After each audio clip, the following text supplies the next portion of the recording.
Kyrie Irving's trade request destroyed the Nets in under a week. After their exciting and fan-favorite 2018-19 team, the Brooklyn Nets brought in Kevin Durant and Kyrie Irving to really compete. Injuries derailed any chances at a championship early, while KD was recovering from an Achilles tear, and Irving only played 20 games year one in Brooklyn. But after they returned, their potential was obvious as KD seemed to not have lost a step despite a rough injury few come back the same from. To turn their already potent offensive duo into an even more lethal offensive trio, the Nets front office brought in NBA MVP and superstar James Harden.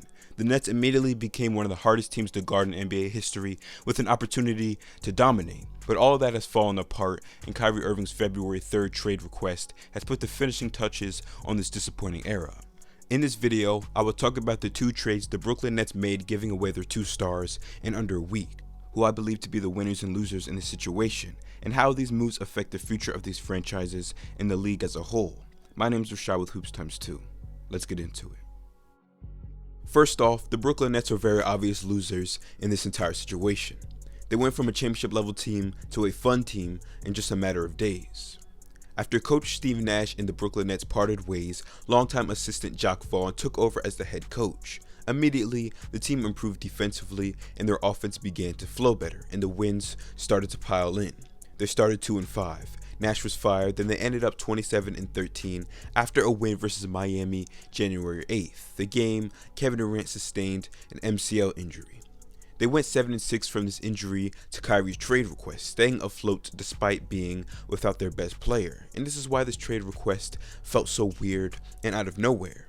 As we have gone over, the Nets have been a mess, but they finally got themselves together once Jacques Vaughn took over as head coach. KD and Kyrie were cooking as usual, and they even had a 12-game win streak. They were looking like a real threat to win it all. Then Kyrie requested a trade. They have spent the last several years trying to compete, and when they finally find their footing again, boom, just like that, another problem begins. Apparently Kyrie didn't like the contract they offered or didn't like the way he was being treated. Something happened to make him one out. Soon after, they lost Kevin Durant. They are now a solid team with very solid pieces, but to go from a real threat to win it all to just a solid team is an astonishing fumble, but I guess on brand for Brooklyn. Bringing in Mikal Bridges and Cam Johnson is pretty okay. Mikal's already had a 40-point game for them, and now with more offensive responsibility can develop a lot more as a scorer and overall player on top of his already great defense. People are starting to say that the Nets actually won the trade and are the winners in this situation, and that is just hard for me to get behind.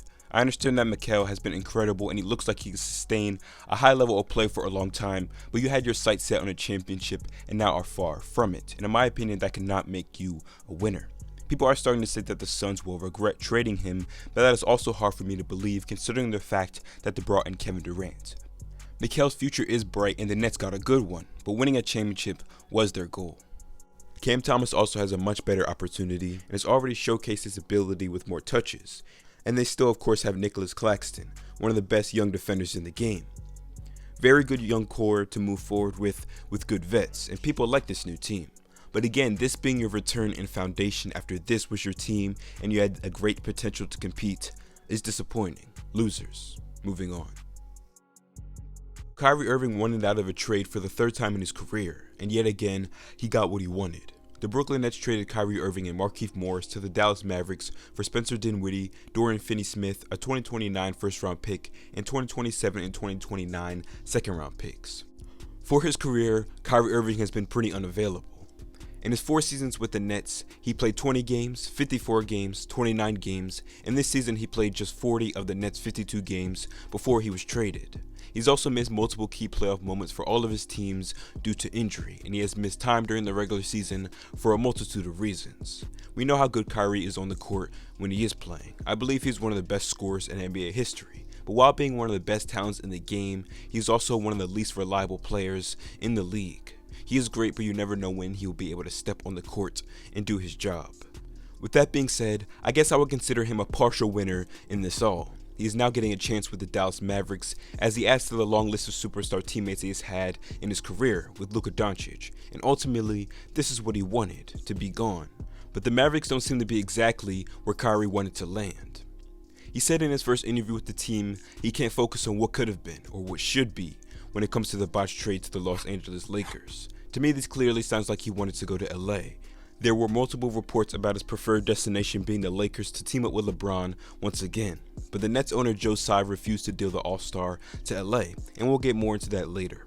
But he requested a trade on Friday, February 3rd, and was traded 2 days later, February 5th. He got what he wanted and got out of Brooklyn. Him and Luka will make a scary and interesting duo, but we'll get more into that later as well.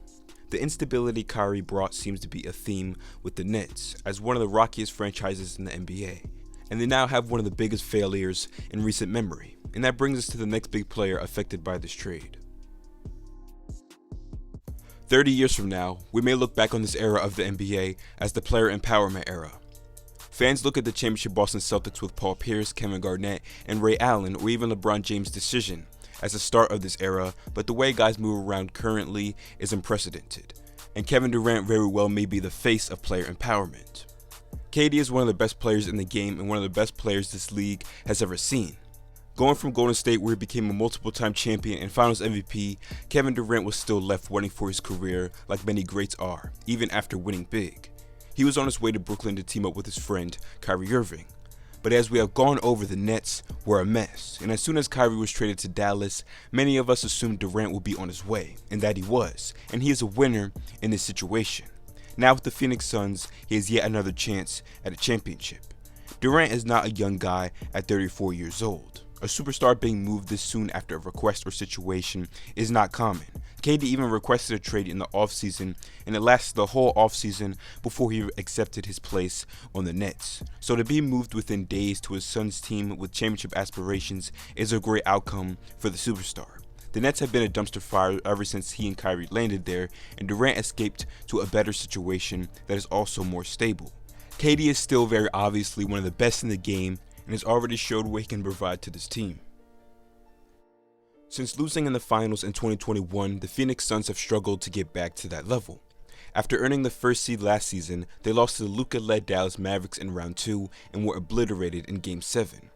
Now adding Kevin Durant, Phoenix is yet again a threat to win it all, which makes the entire Suns team winners in this situation, but especially Chris Paul, who is way past his prime at 37 years of age.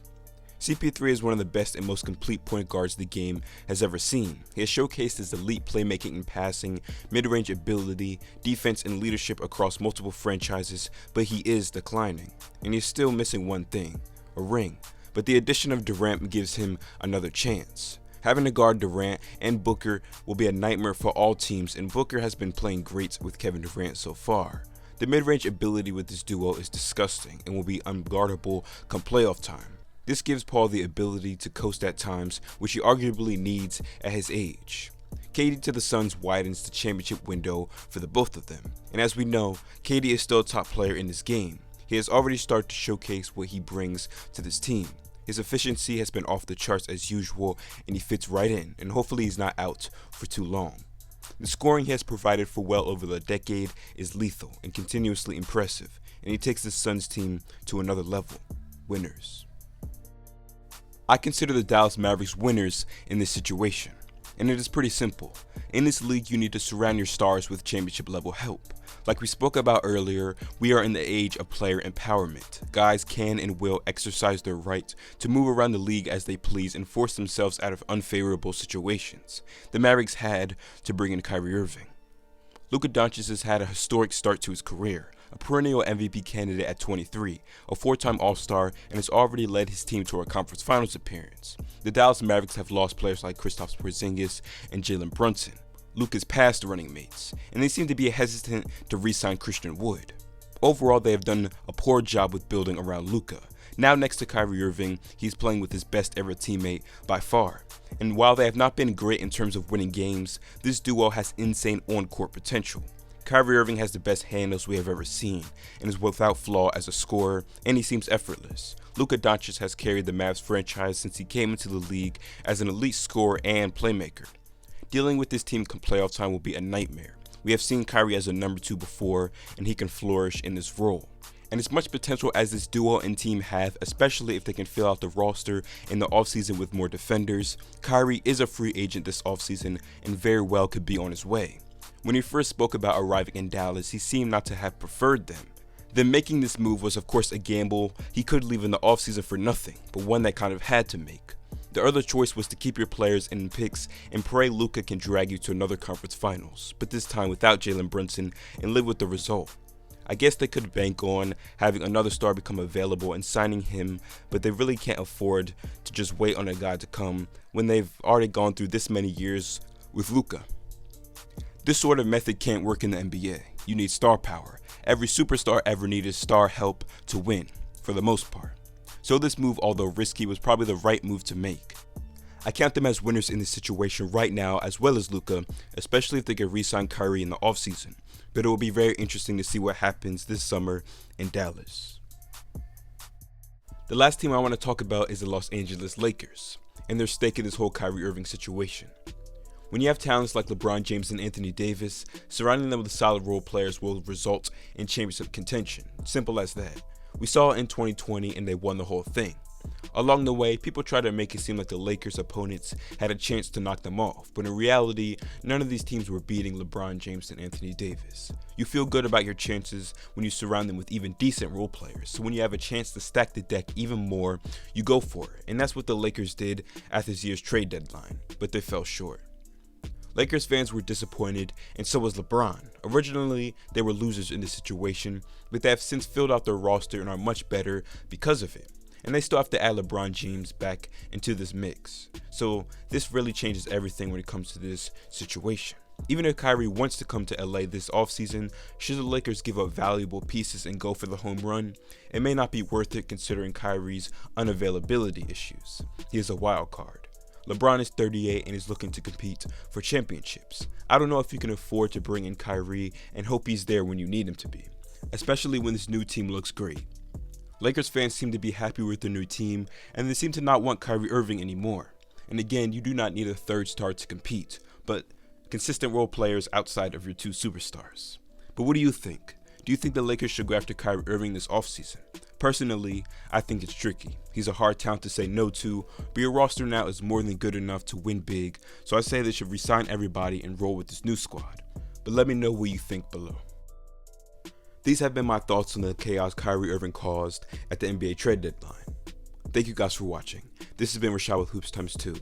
Hit the subscribe button if you want to see more content like this. Hit the like button if you enjoyed this video. I'll see you next time. Peace out.